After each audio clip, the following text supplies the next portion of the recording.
some bans. SKT versus KT Rolster. There's a Shen ban right off the bat. You can't let Someday have that one. I think this is really wise. We saw Shen bans in 3 of the games by the KOO Tigers during the last playoff match. And SK Telecom, one of the ways CJ beat them was SKT. They want to gank lanes. They do not react well to double global pressure. Take it away.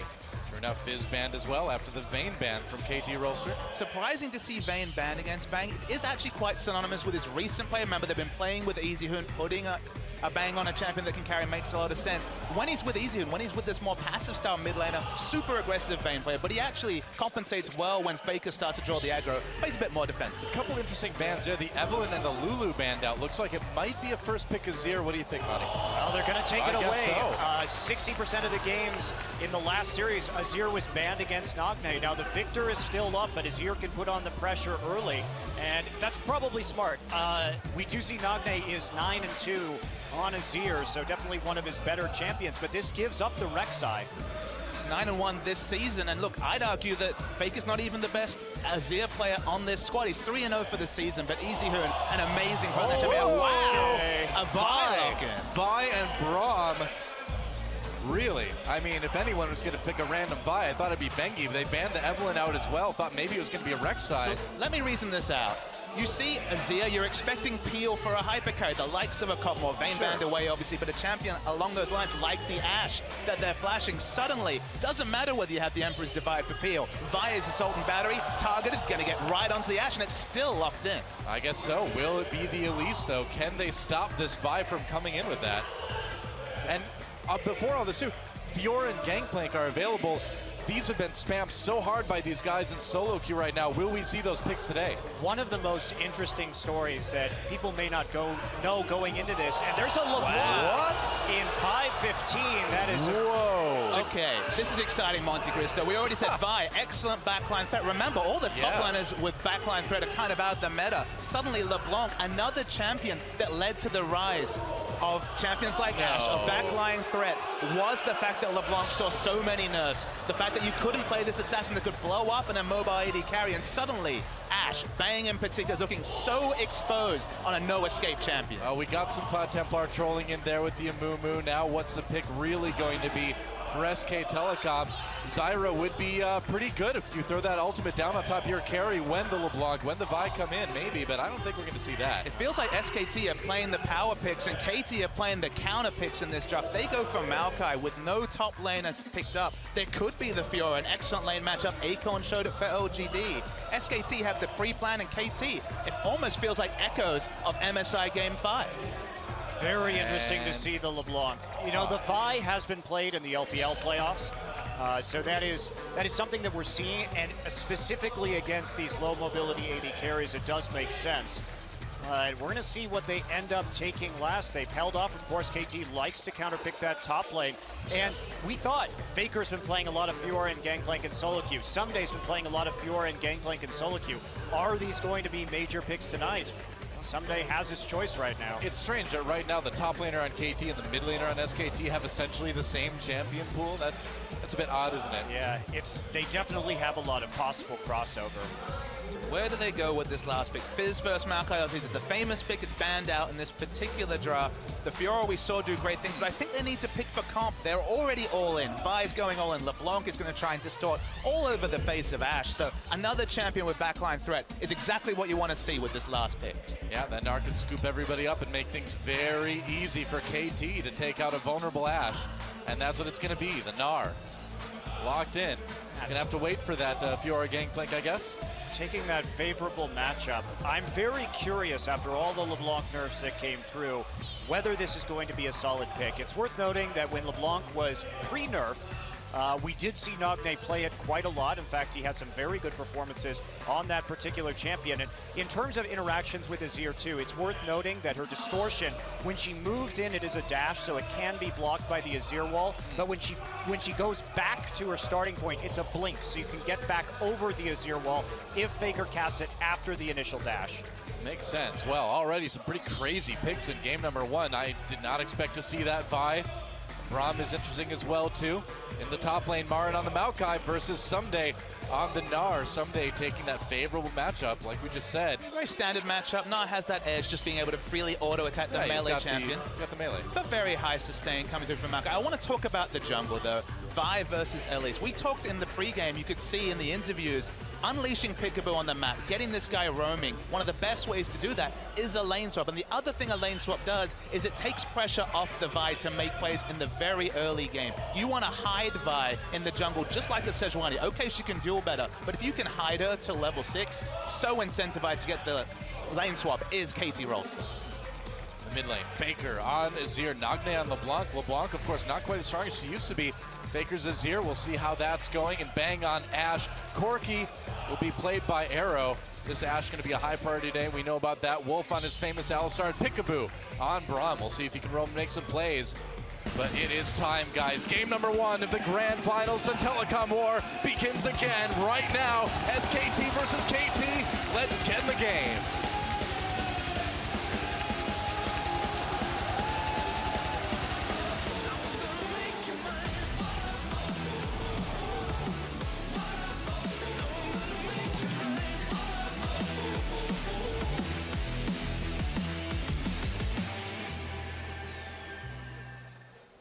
And welcome everyone to Summoner's Rift.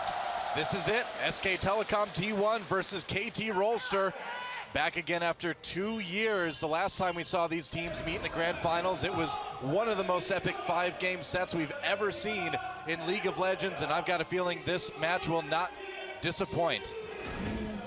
SKT moving a little bit into the enemy jungle, just trying to get a few wards down early on, it looks like, warding that blue buff. Super important for both teams to scout out that lane swap. I just mentioned during the pregame that we really see KT pick a lineup that's incentivized for the lane swap. Just go back to the previous series we saw, KT versus KU, the semi-final of this tournament. Game 1, when Peekaboo was anchored into lane, just peeling for his hyper carry. KT looked all at sea. They lost their early invades, they lost their early form. The tempo was gone, and they were easily beaten by the KU Tigers. Game 2, get Peekaboo, increase the leash on this player, let him get out of lane, and suddenly things look so much better for KT Rolster. And they're going to get that lane swap. They had an early ward close to the turret to see if anyone was entering the brush and on that top side. So we will, in fact, see the lane swap go through in the end. Ward on the blue buff by SK Telecom right now, on the enemy blue, that is.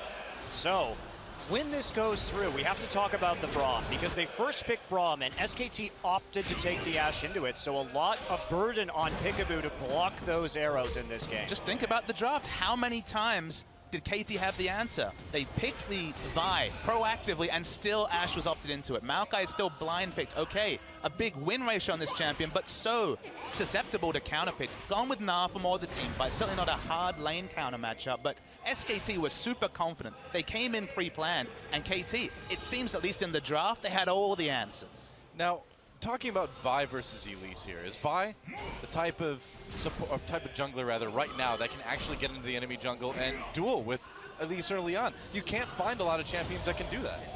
Vi is very strong because of her percent damage that she can deal in the jungle, so it really does make it difficult to duel with Vi. Now, Elise is very strong, but I don't think it's a risk that you necessarily take. And, you know, Vi gets incredibly strong in the late game, not only because of her initiation, but because she can shred tanks. Right. Elise is super strong in the duel. I take her every time just because she has targeted abilities. If you miss that Vault Breaker, which you max first in the jungle, in any type of skirmish, you can't get out. You are dead, and you do not have the damage to duel. So avoiding that, and the lane swap does a great job there with this jungle follow. It's a long time into the game till Score is really susceptible to getting 1v1 by Bengi. Yeah, and we did see a little bit of interesting jungle pathing here by both teams. With the ward down on the KT blue buff by SKT, they bypassed that even though they started jungling on the weak side, went to red and then to enemy blue. So they didn't take any risks right there, made sure they got that, and SKT responded by taking the enemy blue themselves. Marin playing it cautiously. Now they're going to know he's there, but they're going to see Wolf and Bengi, or just Wolf there too. Probably not going to want to try to dive that. Marin, of course, not teleporting up. Way too dangerous to do that into the lane swap situation when you know that enemy jungler is at your blue buff. Teleport advantage goes to SKT early. Remember, SKT, their top lane is in the top lane, so he has the teleport open for Dragon, and Dragon Control already there for Someday because he's already in the bottom lane. But if they ever harass Someday out, they'll definitely have that global advantage for the next 4 minutes or so. Score and Peekaboo really are trying to be this roaming gank squad already, but no such luck finding anyone at the moment. Maybe they'll find Bengi here in a minute or two, but I don't think so. They're also not going to see that pink ward in the brush, nor clear that out, so a bit of support wars in the top river right now. One ward going down, Trinket from Peekaboo. Wolf knows that ward is there now at least. Now we have somewhat of a 2v2 in the top lane. Marin and Wolf obviously for SK Telecom. Peekaboo harassing Wolf right away. They can maybe get some damage done with that passive early on, getting that stun. They do poke out Wolf quite a bit. I do like these lane assignments that we've eventually gotten for SKT, because remember, the solo experience is actually going to Ashe, so it gets her to level 6 earlier, gives them that initiation earlier. Corki and Ashe both scale with levels exceptionally well. Corki for lane pressure with the rocket, and Ashe for that all-in potential, that initiation potential with the arrow. Whoa. Nagne's doing some nice trades. This is such a surreal, bizarro world where in the mid lane, Nagne versus Faker, it's Nagne that needs to be making the aggressive moves because he's on the champion that has that earlier power spike. He's on the lane control champion, and Faker, he's pretty happy to just farm it out till late. Well, yeah, Nagne's got the ignite and everything too, so the kill pressure definitely against Faker at the moment, which is not something we see a whole lot. Looks like Score may try to come down here. We'll see if Nagne can bait Faker in. And Faker, for all of his over-aggressive tendencies in the mid lane from time to time, I think he's going to try to play this one pretty safely. You don't go over-aggressive with a Nazir against LeBlanc Vi. He is an aggressive player, though. 25.8% of his team's deaths compared to Nane, just 20%, so 5% difference. Think about how Faker plays when he's ahead. He's always auto-attacking that turret on a champion like Victor. He's always trying to get chip damage, end the laning phase, and roam around. So this is just different for him because he's much more on the defensive lane choice in the Azir. So his mindset at odds with his champion. Coming in, doing a little bit more damage to Faker. Not a lot of mana, though, so we weren't going to see the all-in quite yet, of course. Yeah, also that very dangerous possibility. Bengi was just there clearing out his pink ward. Now, SKT, like you're saying, Papa, playing the defensive style is in their interest right now. Honestly, what is going to kill Maokai and Alistar in the late game? It's not going to be Corki. It's probably not going to be LeBlanc unless she gets very fed. There's a very small amount of damage on KT Rolster, and a lot of it is coming in through AP, so the Aegis can just shut it down, and here we Flash go. Cocoon, they get the flash on a Peekaboo as well, too. So jungle flash for support flash. Bengi trying to make a play there. 5v5 team fights will be so interesting just because Ashe is super susceptible to being dove. But then, as you mentioned, KT have no real tank killing potential. They're kind of at the whim of a champion like Maokai, who should live so long during the fight. So I guess just really factoring that in, big incentive for KT to control these objectives, because they fall behind in objectives and have to initiate fights on this team. Gonna be tough. Bang's got to be a bit careful there. Looks like Score is going to recall unless he cancels it right now. Bang.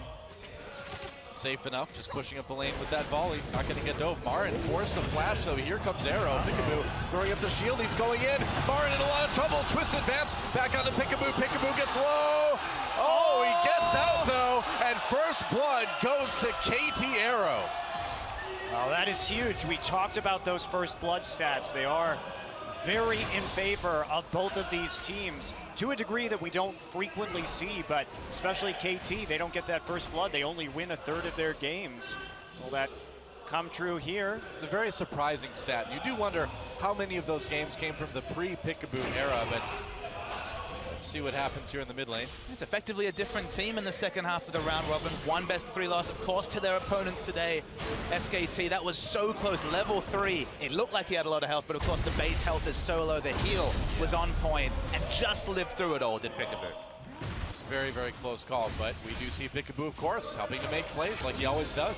Really interesting that Someday is itemizing the cowl first in this. We almost never see that. Most Nars, of course, want to opt into a Hex Drinker matchup and then try and split push for a while. But what this says to me is that KT knows that they're on a clock here. They need to get the tankiness. They need to fight around Dragon now and get team fight stats as soon as possible. Oh, there's Arrow. Peekaboo blocks it, still gets stunned. Gonna take some damage, knocked right back into Bang, right into the cocoon.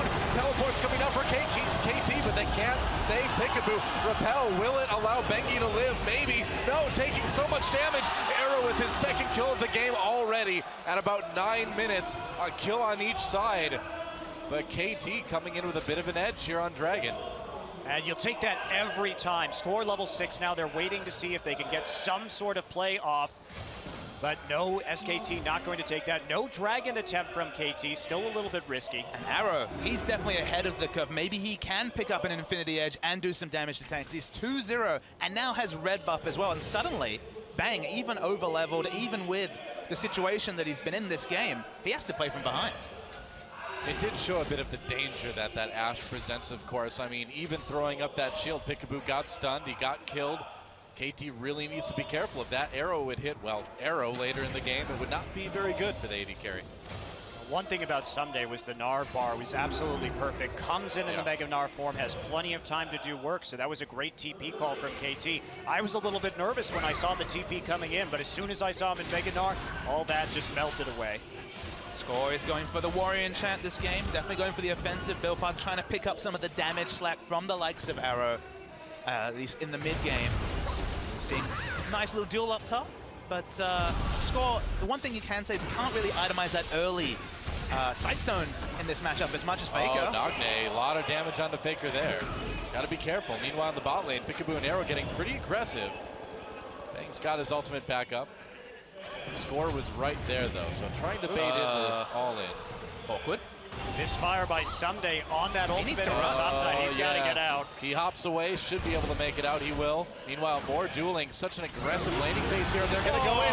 Whoa! Big combo onto Bang, Assault and Battery, and Arrow. That's his third kill. Already, KT is taking apart SKT. And it's a preview of late game team fights. Everyone getting in there on the immobile AD carry. Ashe used both summoners as well. It's going to be hard to navigate these fights if you're Bang. That was just a beautiful gank by Score, Arrow, and Peekaboo down to the bot lane.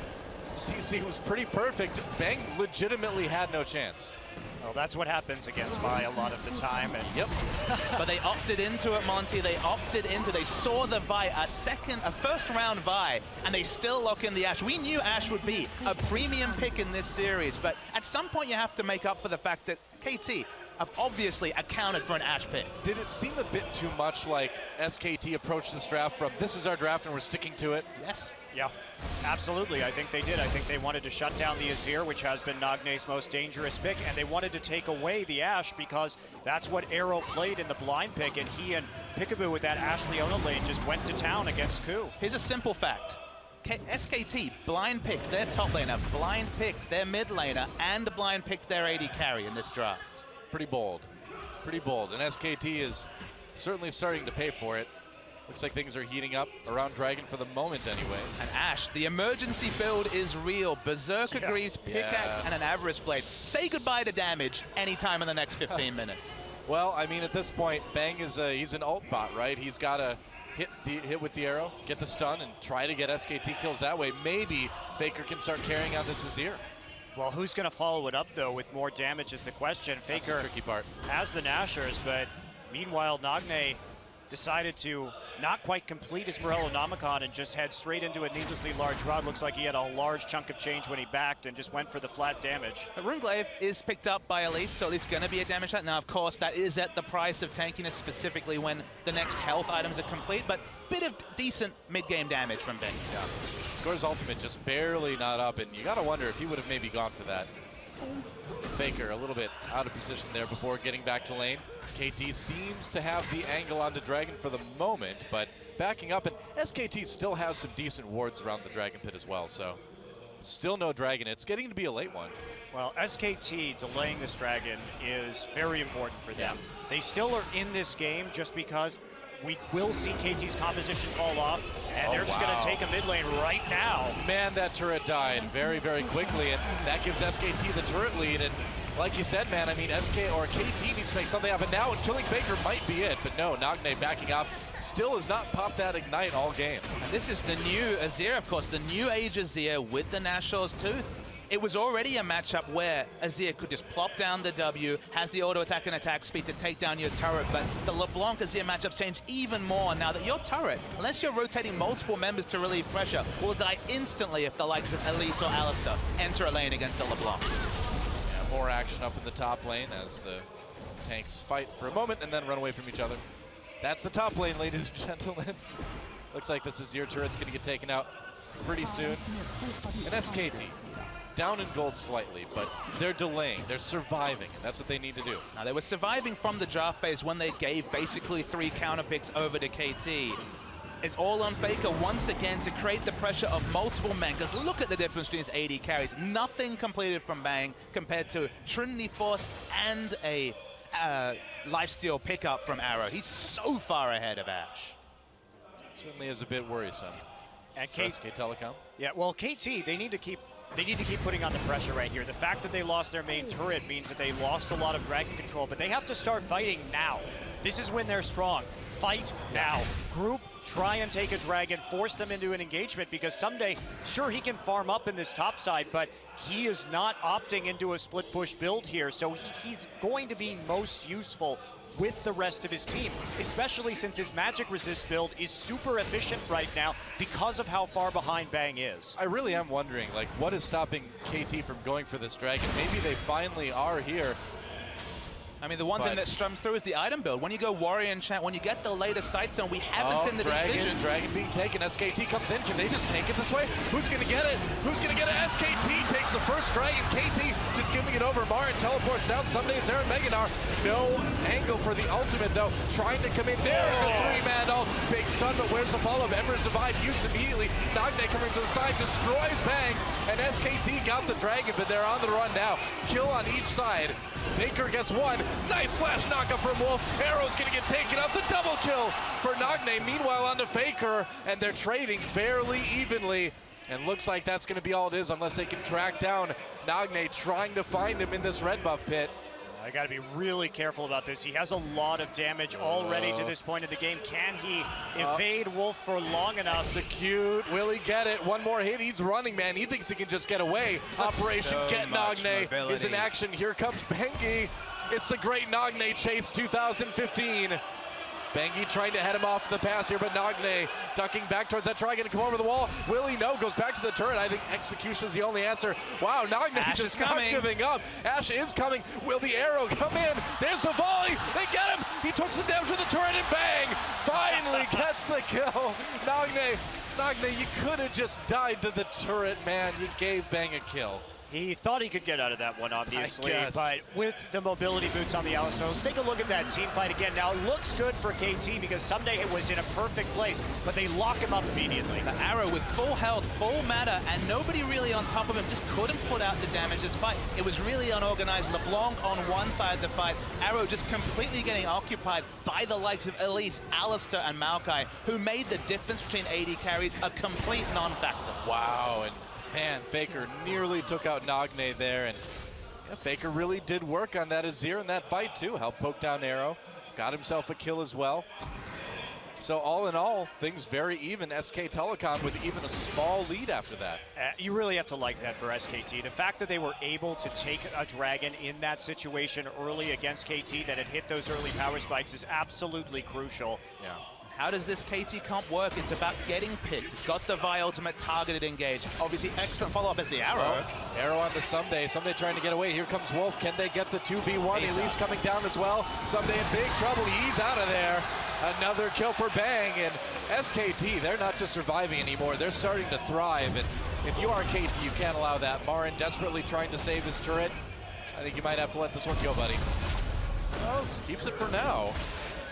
He's going to get the stun off, but that's not going to do a whole lot. They will trade 1-for-1 in turrets more than likely. Well, KT looks like they're going to have to wait a long time for a wave, but Someday getting a bit overzealous. Here we go, all in. Faker 1v2 at the moment. Nagne trying to do some damage. Which one is the right one? Pickaboo comes in, goes for the knockup. Marin gets the kill after TPing down to help out his mid laner. Nagne made a big mechanical error, tried to distort over Emperor's Divide, missed out on the damage of the Mimic as well. Just didn't have the damage to burst down Faker, and the turret pushing will continue. It's all starting to fall apart for KT now. Are they actually going to go into the base? No, it's not that much of a crazy time yet. Take the turrets. You've got a big lead at the moment. Scoring Pickaboo, trying to make a play into Bengi. Not going to find one there. How did this team, who 5 minutes ago had such a mismatch between AD carries, not much control of the map, suddenly it feels like even the Raptors and Wolves are too far for KT to overextend into their own jungle.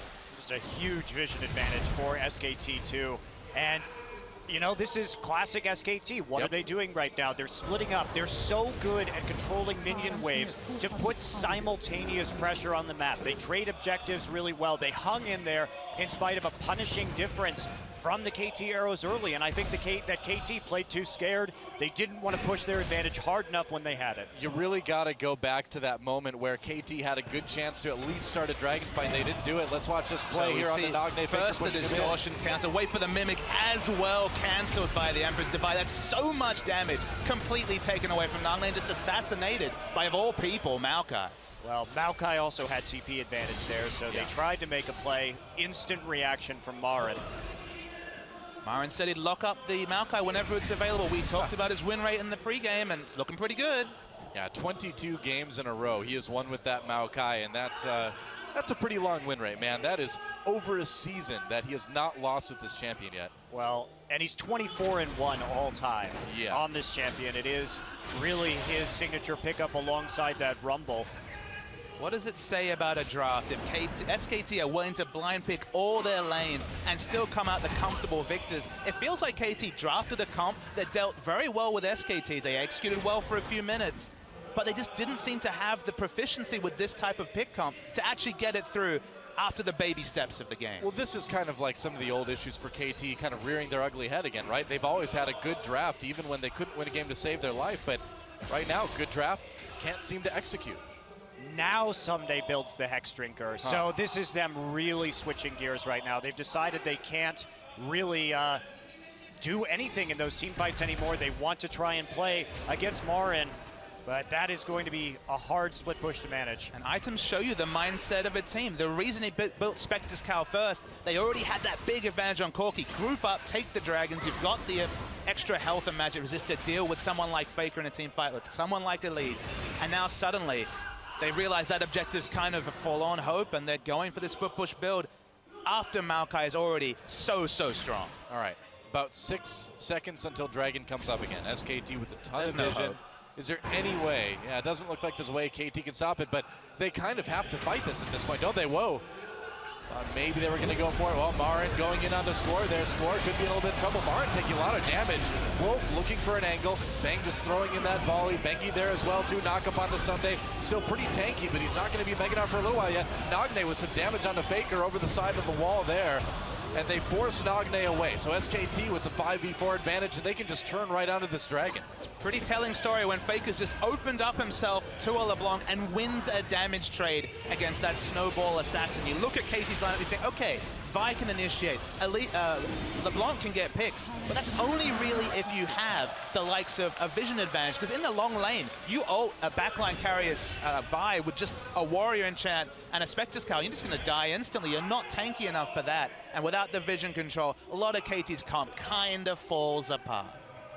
And in the late game, too, with Score occupying that role as the primary engage on the team, he really actually does need a Randuin's Omen just to follow up. Banshee Veil, Randuin's Omen, be very nice, but it's not coming anytime soon. Well, yeah, it'd be great, but you need it to just slow up the other members of the team, because otherwise you only have that single target engage and no one else really cares if Vi is back there. Nagne slowly pushing this mid lane up right now. Scores like any oh, it's already gone. Of course it's gone, Score. You have a dragonless situation on your hands, but at least they can give the blue buff over to Nagne anyway.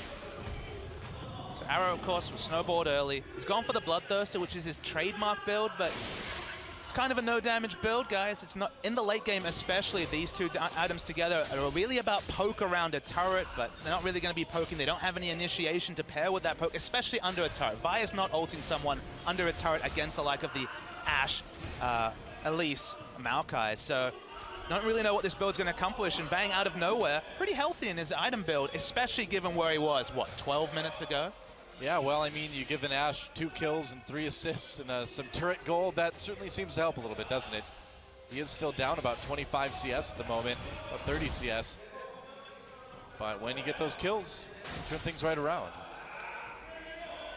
Battle for Baron Vision is beginning. Bang going to take a couple big shots right there. Have to be careful. Still early in this game. Ashe is only level 12. And They're not going to really be able to bait this very effectively, SK Telecom, at this point. But remember, the strength of Ashe is that engage out of the black. That's the thing, is that from nowhere you can get hit by that Ashe arrow. And that can be from across the map. So Bang going back doesn't really even give KT a chance to try to sneak the Baron away or anything. So Ashe is being picked for the initiation for a lot of things in terms of CC kit, but the initiation is the big thing to bring from a backline AD carry. What's the way you play around something like the Ashe is you get deep vision, and that's one of KT's normal big win conditions as... Oh, right into the cocoon! Bengi with a great cocoon! Will Nagne get away? He will, but just barely. Wow, Bengi was so ready with that. Arrow just misses. I can't believe Nagne dodged that too. Checked him with the hawk shot and then was able to get out of the way in the nick of time. Nagne didn't have to use his flash right there. You can see KT getting desperate to make picks. They got no wave clear, Monte Cristo. It's LeBlanc mid. It's Corki who has a decent amount of poke, but at the same time, Marin is split pushing, and the push train continues. Yeah, KT falling farther and farther behind. 6,000 gold down now. 3 turrets down. They need to win. A different game where Score could get that aggressive vision, where suddenly you had vision on Ashe in the backline, where you could invade, which of course, that's what KT is all about. They're about getting aggressive vision on camps and then counter jungling with that roam duo of Peekaboo and Score. But Score going for this Warrior Enchant, delaying any sort of Sightstone. Even if you're going Warrior Enchant, it just feels like Sightstone is so core to the win conditions of KT as a team. And skipping out that item, they missed that crucial point at 13, 12 minutes where they needed to start monopolizing this dragon, not be sitting at a 2-0 dragon disadvantage at 25 minutes with a pick comp. Pretty much. And SKT closing this one out patiently, methodically. They've got the late game power. They have no reason to rush towards the end of this game.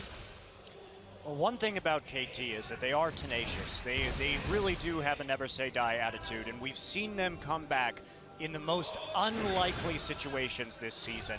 They've been able to pull wins out of having 3 inhibitors down, being on their base, and in situations that I didn't think it was possible. But a lot of these situations, they also had some big late game threats to make up for the fact that they were bottled up in their base. This time, unless Nagne is able to get a series of miracle picks, it just doesn't seem that likely. How do you get them, Monte Cristo, against all the wards that come out from double Sightstone and improved warding totem? Honestly, and this sounds almost crazy to me, you need what, 3-4 improved sweepers? Green wards in your inventory, and just try and force a vision mismatch. Because if there's equal vision or an advantage in vision to SKT, the picks are just so tough to pull off. Pretty much. KT warding their own jungle a little bit more again, but I think he's going to clear one of them out, or not. Deciding it's a bit too dangerous. And with Dragon coming up in a minute, that's not the time you want to get caught. Just trying to play defensively while they try and build up a bit of a gold bank here, but Faker has kept that mid tower at such an extremely high level of HP for 27 minutes into this game that Marin's Gnar not going to be able to do much to it, and certainly not going to be able to take it out. Score using that Vault Breaker, but has to back off, gets a little scared when he sees that ward inside the red pit. I think I would too. Push continues, and coming back to the idea of sweepers, still doesn't work that well against SKT because they've got uncleansable, unclearable vision in terms of the Hawk Shot from Ashe, who now has 2 charges. They've even got the saplings for some temporary wards. Getting a situation where you have vision blanketing, it was possible when Bang was so far out of this game that he couldn't really even group this team is so weak. Oh, that's Ashe an arrow. arrow totally whiffs there. They didn't hit anybody with it. SKT, does the fact that that ult is down for a little bit give KT a chance here? Are they going to try to engage on that? Because if they're going to do it, they need to do it fast. The Ashe arrow has a very short cooldown. We may see them try and take a fight here. Yeah. As a result of that cooldown. I think if you don't do it now, when do you do it? Try and get a pick, that's about it. They're going to actually just try and push for the mid lane. Ah, okay. Yep, charging down the mid lane. They give SK Telecom their 3rd dragon. They do take a turret. In response, will SKT come from the side? Peekaboo takes some damage. Here we go. Are they going to go in? Marin goes the Faker in a lot of trouble, though. Gets it with the Assaulted Battery, pushes people away with that Emperor Survive. Very patient use on that one. Goodbye, Nagne. A kill for Marin and Bang. Untouched in the back, going after everyone. Goodbye, Peekaboo. A double kill for Marin. Wolf trying to find more plays to make. Someday finally hits Gnar right before he's taken out by Faker. And it looks like this is going to be an ace. And this is almost certainly going to be the final nail in the coffin for KT Rolster. It's too late. There's no one who can kill Marin right now. Marin just had a free twisted advance, didn't even have to flash for it to get onto Nagne at the start of that fight. And as soon as Nagne's locked down, Marin just walks through the rest of the team with impunity. There's simply not enough damage on KT to take fights from this point forward. You think taking down Marin's a problem. Wait till you see what Faker takes in the backline when everyone uses all their abilities onto Faker. He lives, push people away, even gets the exit kill onto Nagne. They can't even kill Faker when they choose him as the priority. And as you mentioned, the damage is just not there to kill this tanky front line.